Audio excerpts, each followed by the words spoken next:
Hello, my name's Amanda. Welcome to my channel. Today I'm going to talk a little bit about loneliness as a mystic, as a person on a spiritual path. So many people feel an increased sense of loneliness, isolation, being misunderstood. People don't quite get you, what you're trying to say, what you're trying to communicate, even beautiful things that you want to share. And you can be surrounded by other people, even really good, well-meaning people, and still feel this sense of loneliness. And this causes a lot of people to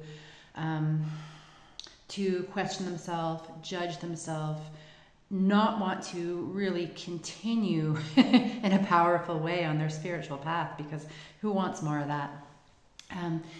As we are walking a spiritual path, at certain points in time, we are starting to connect with our invisible body, our etheric body. So, as a kid and growing up, we're mostly just in touch with the physical body, its aches and pains and all these sorts of things. But as we're developing our sensitivity and our awareness, and new insights are coming to us, maybe powerful dreams, downloads, that's coming from our higher aspects. And it's coming through the layers, it's kind of waving through the layers of our invisible bodies that connects us to higher aspects. And those layers just keep on going and going. And so the next highest body is our invisible etheric body. And we are feeling pain and sensations and pleasure always still in our physical body, but now we have the added layer of experiencing things in our etheric body. And that etheric body contains all kinds of treasures and gifts and latent skills and ability to create unique and distinct things. And it also contains a lot of pain. It contains the memory of pain that we haven't fully processed, pain that maybe we've felt before, but we haven't really gained all the insights that are needed to gain from it. So as we go, the treasures and the pains of this etheric body become more and more real. You've probably seen that a lot in your own life. So if you've developed maybe new abilities, new ways of doing art or music or poetry, or just like really profound insights, all of that is kind of like connecting with you through that etheric body from higher realms. And at the same time, if you've been experiencing deep pain, especially loneliness, especially being misunderstood and isolated, beyond, maybe what you used to, a lot of that is really processing the experience of being in that etheric body while we're in the physical body. So we've got a lot going on. And this can contribute to a lot of tiredness sometimes. This is kind of like a side note. If you find yourself extra fatigued, extra sleepy, even when you're kind of going through your everyday routine, some days we do need to sleep for like a whole day. So many times I've found myself sleeping for like 16 hours. It can be really a lot of energy, a lot of prana moving through the body as this connection to our etheric body is activated. And in the experience of kind of like being with that etheric body and all that's involved in that, and again, so many beautiful things, but it's a distinct part of us. It's the part of us, a part of us that's very distinct from other people, very unique from other people. So on the physical, there's so much that we share. We share a lot of likes and dislikes with the people around us, our preferences, similar hobbies, similar topics of conversation about physical things, our tribe, our family, our community. And as parts of our awareness start to be more involved in the etheric body and what's kind of going on there in our mind, in our heart, in the invisible layers, that's usually not something that other people can relate to. You have a really powerful dream that really impacts you. Maybe you wake up full of emotion or full of insight, and you try and tell somebody else, and maybe they're a great listener, but it's just not landing. They're not hearing you. And yet it's so profound for you, even maybe more profound than the physical things going on in your life at the moment. So as we individuate and as we kind of move into those really distinct, unique layers of who we are, parts of who we're created to be that are just starting to unfold, there's a part of us that wants to still be the same and go back to same, because same is not lonely. Same is like, you know, you're rooting for the same baseball team, the same hockey team. You've got these things in common that are very physical. And so this kind of loneliness doesn't mean that you've done something wrong. It doesn't mean there's something the matter with you, that you're weird. It doesn't mean any of that. These are rites of passage. These are experiences, many of them, experiences of initiation. Are you able to have one solid foot in the physical and connect with people as needed in the physical? And are you able to have the other foot planted in the etheric as you start to become more of who you came here to be, including all of the pain and the separation that is kind of new? And teacher G.T. Young says that whenever we let go of these illusory values, these temporary physical values that really aren't going to go with us from life to life, they might be enjoyable, but they're not, at a certain point, they're not the focus and center of our life. The need to be liked and the need to do things like accumulate beyond what we need and talk about, you know, like gossip, speak negatively and complaining. When we start to let go of that, you know, if the people around us have those values and those ways of talking, there's just less ways to connect with them. We're in a different perspective without judging anyone else. But it's like, whoa, suddenly I'm here. And I thought my spiritual path was going to unfold with so much beauty and so much insight and so much revelation. And we don't always count on the pain of the loneliness and separation, of having a very separate internal experience within that. We do come back, you know, in our trajectory. We are going to be coming back to more of an experience of oneness, more of an experience of connecting with other people, invisible body to invisible body, etheric body to etheric body. And this might already happen for you sometimes. But in order to kind of get there to that oneness while we're still individuals, the rite of passage involves a lot of loneliness and a lot of pain. And it's not just from this life. Often it is left over from other lives. I know many people who watch this channel have had other lifetimes where they have been a mystic in one tradition or another. And so we've been through these loneliness in separate ways before. Although many times, you know, being a monk or a nun or a sadhu, or we were often in ashrams, or we were often in monasteries. We were often in places where we could practice surrounded by others who were committed to that path. And I know many of you might not remember your past lives, but there's kind of like a resonance or a soul memory of being one of those people. However, in this time, in this age, that's not really what we do. I mean, those people exist, but our purpose is to bring that experience of the mystic into the day-to-day world and to be able to hold that knowing, hold that practice, that experience while we are going to regular jobs and talking to everyday people. And that is where the loneliness kicks in. We're not with the others. We're not with the others in the monastery and the ashram. So that is part of what can be happening to us when we feel loneliness as a mystic. The Hanged Man in the tarot is an example of this experience.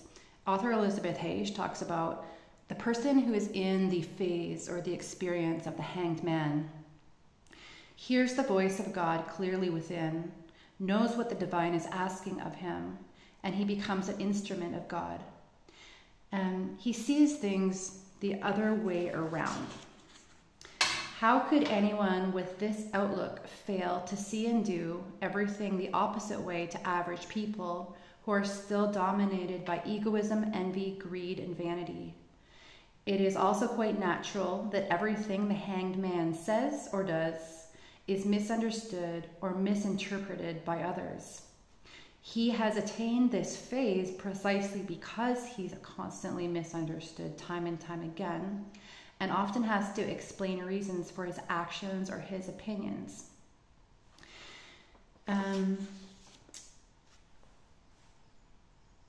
When they suddenly and unexpectedly experience these states themselves, the people around him will one day get it. But at the moment, this hangman understands that his position is a sacrifice that is required to make in order to move forward. The time he spends here will not be wasted. He does this as part of his progression, and this hanging upside down state can represent the phase of those on their path seeing the world quite differently. Where there are others who don't see the need to sacrifice, you see the need to. This is a natural course of action as you walk the path, which is sometimes alone. So, if you are in this, or you've been in this for a long period of time, again, I can't stress enough how important it is to know that it is part of being a mystic. It's part of being a mystic. There are places that no one's going to be able to go with you. They can walk beside you. If you're lucky, you've got people who are able to walk beside you for parts of the time, to support you, to hear you, to be a good listener. But ultimately, these are times where we walk essentially alone in those inner chambers. God and Christ and divinity is always around us and surrounding us. But there are times where there's like a stepping back, from noticing that presence, not because divinity doesn't want to surround you with love all the time. But part of that love is watching you progress, is watching you, take your first steps. There's, like when a baby takes their first steps, like there's a moment where nobody is holding their hand. Nobody's touching them or supporting them. It's all them, and how they've been supported up until those first steps, and then they get to give it a try on their own. But those parents are always like just a couple feet away. They're there cheering the child on.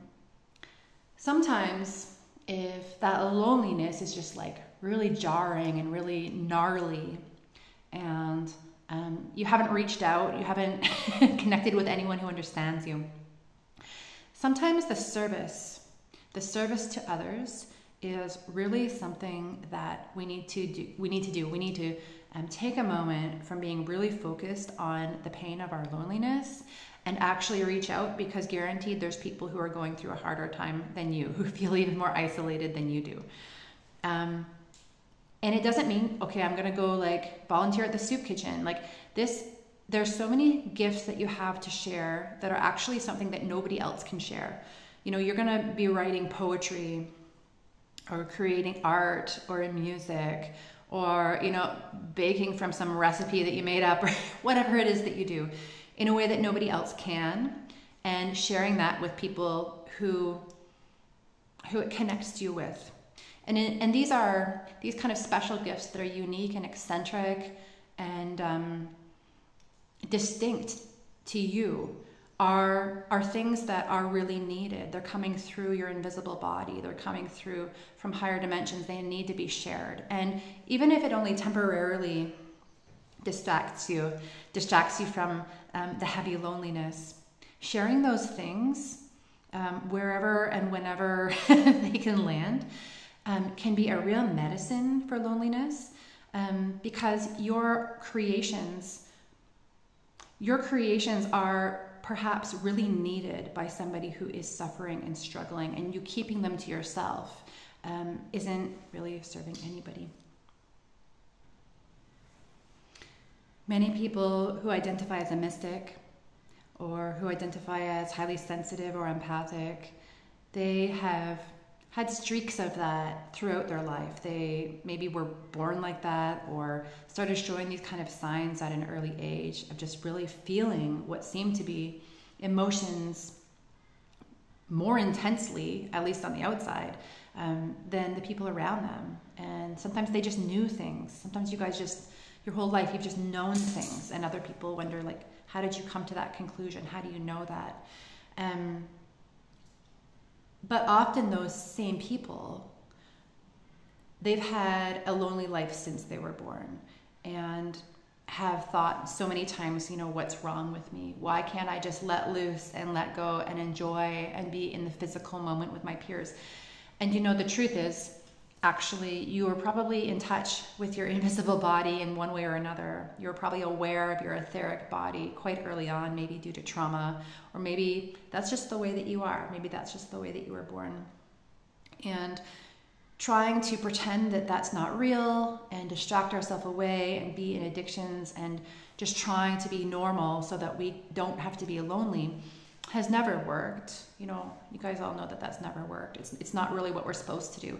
If we have made contact with our etheric body, then we have a responsibility to cultivate that. We have a responsibility to lean into that, always keeping one step firmly in the physical, but going where we need to go with that etheric body, sharing those gifts and feeling all of the pain and all of everything that shows up there. We have that responsibility because, you know, the people that are only able to really sense and be in the physical material world, they're not going to be advancing humanity from the heart, from feeling, from sensing, from intuition. They're not connected with that.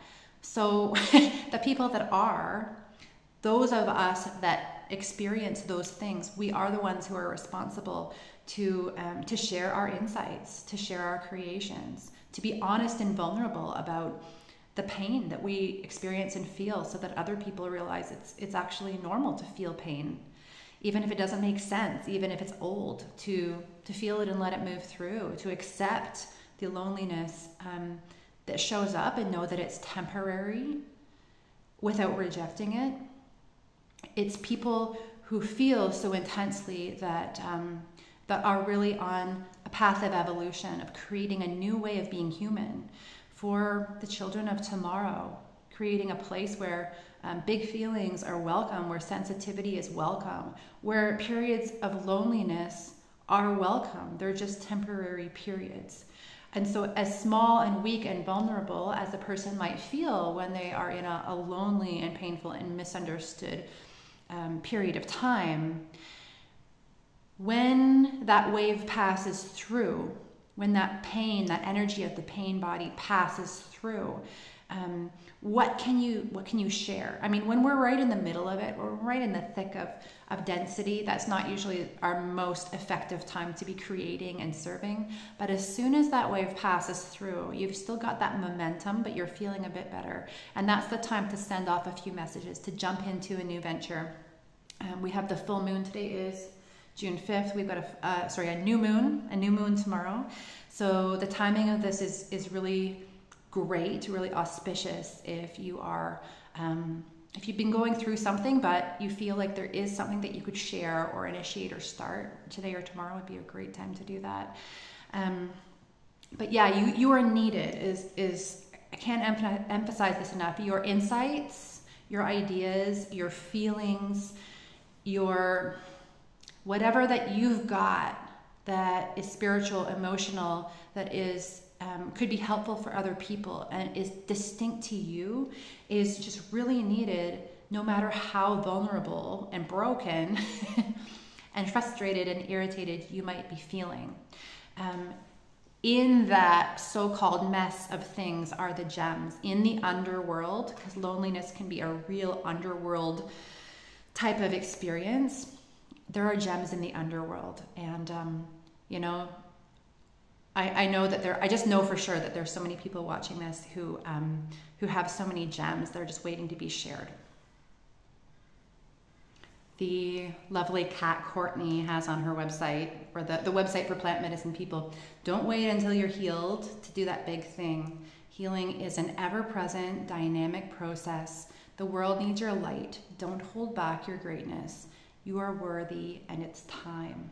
And so whatever that distinct light is, however it might show up in a big or a small way, that can be one of your ways to kind of reconnect in that invisible etheric plane that is a little different from connecting just on the physical. So your art, your creativity, your insights, they're all kind of on that invisible etheric plane. Bring them forward. It could be the greatest gift to someone else, and also a really healing medicine for you to be moving energy and making shifts in that etheric body, because that's what we're doing. That's one of the biggest things that we're doing on our spiritual path, is we're building that container, clearing it out, cleaning it out, and then sharing the gems that might be there in that etheric realm. Of course, the physical, we use the physical to do our writing and to do our speaking and do our creating with our hands, but we're building that etheric container and using what's there, because that's where those higher realms and higher dimensions kind of trickle their spark of mind down to us. Another thing about some of my own periods of time that felt extremely lonely, often I would find them showing up actually not in my regular day-to-day life, but in meditation. I would sit down to meditate, and suddenly I had this sensation of being so far and so separate, and the mind was really kicking in and wanted to like tell me all kinds of things. And some of those meditations were actually really difficult sessions while I watched the story of my mind play out and talk about all of this separate, egoic stuff. And yet, after maybe 5 or 10 minutes of witnessing that, listening to that, blah, blah, blah, blah, blah, some of the most incredible meditative states that felt very full of soul warmth, presence, insights came, and it seemed to follow that pattern. It's done this many times. So sometimes it's literally about feeling and witnessing that that loneliness in your meditations or just in your day, just being really conscious that that's an energy, that's an idea that's passing through. And once it does pass through, there's often quite a bit on the other side. So that's why I like to go back and be like, this is really an initiation for our times. It's part of our individuation to be able to show up and be present softly while we feel these big things. So for many people who have been feeling varying degrees of intense loneliness on and on over the years, throughout most of their life, loneliness has been a real ever-present thing. Even if there are other amazing people around you, it's probably a sign that you have been in touch with your etheric body and the information and the distinct, unique parts of yourself since a long time ago. And having that awareness and noticing those parts that are very different than other people has often been a struggle. And the great thing is that more and more people are waking up all the time in different degrees of awakening. Like, not everyone awakens the same way and experiences the same things, but this general move towards individuation, this general realization that we're so much more than a physical body. More and more people are having that happen. And as that happens, more and more people are having this experience of loneliness and separateness, people that maybe aren't even used to it. So if anything, you're a bit of an expert and you're a few steps ahead of those people. So know that even though it's always painful, it's always difficult when a wave passes through. What you have that many other people don't is experience and resilience and the ability to hold it, even if you don't hold it perfectly. The ability to hold it while it moves through. And just doing that, you are a beacon of light, just honoring your distinct nature and the things that are a little bit different and quirky about you, the gifts that you have that no one else does, that you're not even sure if there's a place for them to land.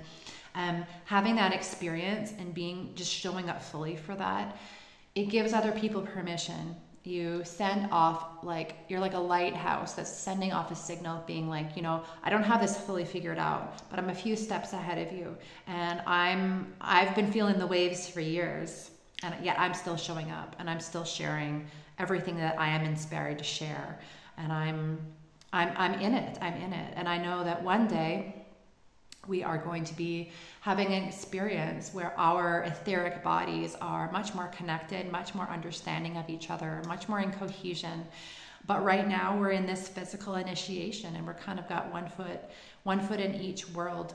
And so you are a beacon of light, whether you realize it or not, just by showing up and doing your best to lean into these very difficult feelings and try and bring back something where you can serve and where you can give back. And as you serve and as you give back, you are literally demonstrating a very powerful ability.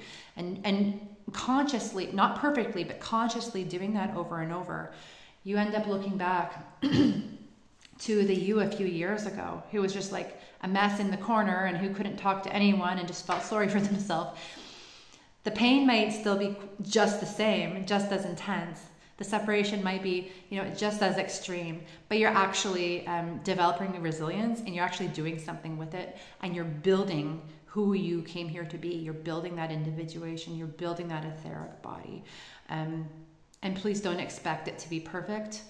If other people show up and their way of doing it looks really curated and fancy and perfect and like, they're not showing you everything. Either they're not showing you everything, or they're not going so deep into into that chaos of pain and separation. So you're absolutely in the right place if it's a vulnerable mess. You're absolutely in the right place if experiencing the template of that etheric body is really all over the place. That's how we do this. That's how we do this in as much authenticity and genuineness as we possibly can, without trying to be perfect in all of this. So you're so welcome here on my channel, and love to hear in the comments where people are at. How are you doing? Yeah. Other than that, journey well.